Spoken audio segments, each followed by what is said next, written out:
ai njeri i cili thot, unë kërkoj falje tek Allahu, i cili është një dhe i vetëm, i cili është i gjallë dhe vigjilent, Allahu do t'ja fal mëkatet madje edhe nëse ka ik nga fush betejë. Pse është përmendur ky mëkat? Në çka klasifikohet ikja nga betejë?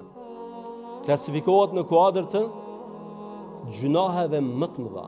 Pejgamberi alayhis salatu wassalam ka përmend se gjunahet e mëdha janë shumë, por prej tyre 7 janë veçuar si shkatërrues, si kanë potencial që me shkatërru njeriu. Dhe prej tyre gjunaheve është edhe me ikë nga fush betejë. Pejgamberi alayhis salatu wassalam po thotë, në qoftë se njeriu e ka bërë këtë mëkat, edhe pastaj ka kërku falje, ka thonë Allah fal mi gjunahet, ti i gjallit, gjithçka është në dorën tënde, Allahu ja fal mëkatin edhe nëse është ky mëkat.